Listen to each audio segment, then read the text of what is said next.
Ler um café, beber um livro. Um programa da Estante do Porteiro com João Nuno.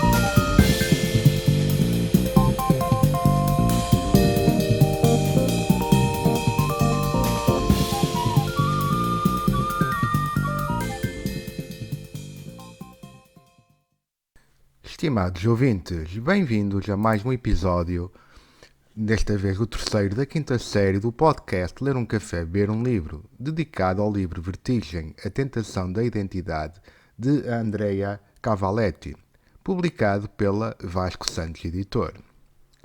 Um livro denso, filosoficamente intenso e que pode criar vertigens ao leitor, face ao permanente loop do seu autor. Partindo do efeito vertigo que Hitchcock consagrou no seu cinema pioneiro, o filósofo vai desfiando teorias sobre questões essencialmente do conhecimento, com incursões na biomedicina e outras áreas do saber.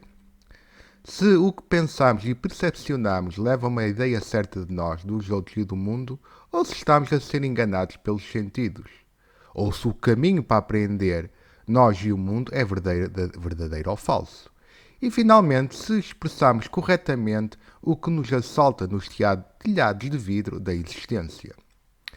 Ou seja, a questão da identidade passa pela tríade epistemologia, lógica e linguagem. O zoom e dolly de Nietzsche é a vertigem de que um outro nos habita, se deixarmos de ver em que chão pisamos. Quase que como uma heteronomia conceptual se apoderasse de nós. Como se Calheiro falasse de campos pelo corpo de pessoa. Ora, neste espaço vazio, a intersubjetividade encontra campo, onde todas as possibilidades de ser e estar no mundo se infinitizam. Eis mais que a identidade, a tentação pela rigidez do plano, da ação e da ideologia que dominam a sociedade, a economia e a política, se esquecessem da fluidez da vida, do movimento da câmara, que impede de ver a vida como ela é ou não é. Os efeitos dolly e zoom são o que nos resta para subverter e colocar em causa quem nos quer fixar. A inautenticidade, ou falta de autenticidade, é o efeito da vertigem. A vertigem é a consequência da diluição das fronteiras, que só o cinema do mestre do suspense conseguiu retirar da vida, como de uma fatia de um bolo, citando o velho mestre da sétima arte. Despeço-me com algumas passagens deste ensaio. Na página 37 podemos ler: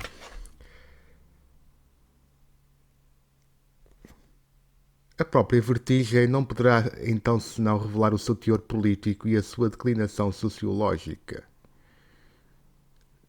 Quase um século depois, em 1934, Simone Weil efetuará o seu Effort d'analyse critique para se subtrair ao contágio da loucura e da vertigem coletiva, difundido pela moderna machine social, que é precisamente uma máquina que fabrica inconsciência, estupidez, corrupção, apatia e, sobretudo, vertigem.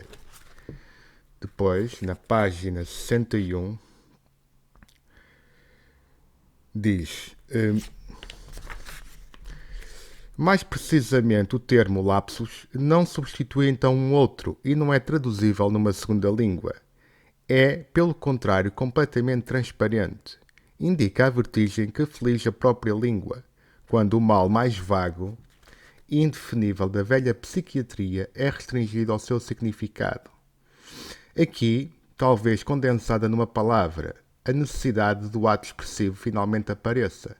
É certo que, para se subtrair simultaneamente à análise e, todavia, mostrando, ao contrário da vontade divina, o desejo é vertiginoso em si mesmo.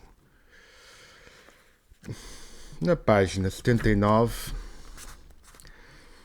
refere o autor: para ser verdadeiramente eu, pessoa, devo assim ver-me através dos olhos de um outro. A tomada de consciência do hábitos, que é inevitável, coincide com a sua posição em questão mais total, com a sensação de que muito antes de qualquer ficção, je é un autre, constituído e constituindo pela outra consciência, não podendo deixar de continuar a ser eu mesmo. A êxtase, a vertigem, a intersubjetividade aparecem aqui como solidárias, e será talvez em virtude desse seu laço que, como no remorso, o passado se torna irreconhecível. Poderemos experimentar pelo outro uma atração ameaçadora ou uma repulsa ambivalente e descobrir em nós uma predisposição ou assumir um hábito abertamente vertiginoso. Depois, na página 80, temos aqui uma citação algo extensa, mas vou aqui apenas retirar uma mera frase, mas que remeto para esta página 80-81. O vazio atrai porque é um aqui, embora sendo lá, porque para ser eu, o meu aqui tem de estar lá de onde o outro me olha.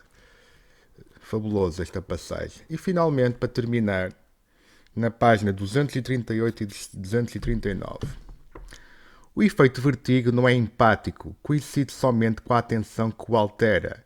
Um travelling para trás combinado com um efeito zoom para diante. É um contramovimento, um desafio da Weil, a tradução da vertigem em aparência ou a transformação do medo em pensamento.